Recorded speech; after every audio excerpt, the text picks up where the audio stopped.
πραγματοποιούνται μετά από έναν δύσκολο και επίπονο αγώνα. Δεν θα πω πολλά, θα είμαι πάρα πολύ σύντομος. Οι συνάδελφοι μου έχουν καλύψει επάξια. Θα ήθελα μόνο να υπενθυμίσω στα παιδιά τα οποία σήμερα θα λάβουν αρχείο ότι πρέπει να συνεχίσουν τον αδιάκοπο αγώνα της επιμόρφωσης.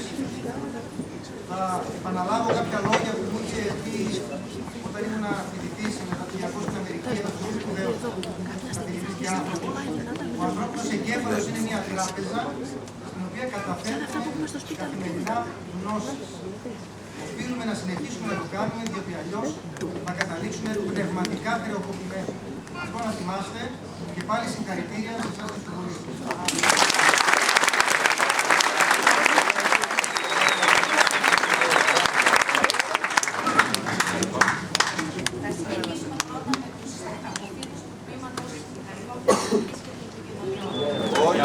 Έλα ρε Γιάννη.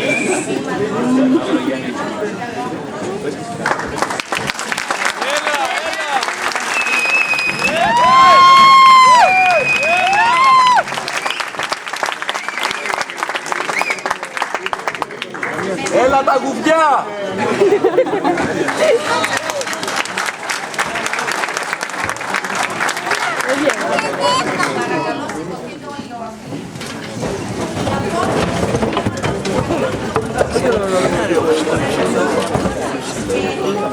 Όχι, δεν θα φύγει. Όχι, εσύ. Καλά, άντε, πάτα. Πρόσεξε. Αξιωτής όρκων ομνίο, πρωτοπροέδρου της Δυτικής Επιτροπής και του Προέδρου του Τμήματος Κουτίστη, καθομολογώ τίνδε.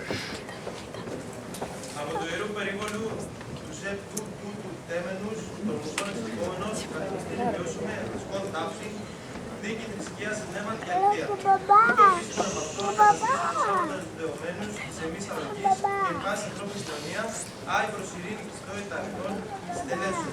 Μπαίνον εν ευθεία του βίου οδό, προς την αληθεία και των δίκαιων αποθρέφων και των βίων αντισών, τύπων αρετής και των σκέπη της σοφίας. Ταύτην επαγγελία του τέλη διηγμή, συν την ευλογία των υποπευθυντών και περιποιημένων διδασκάλων, δώσει το πιο βοηθό.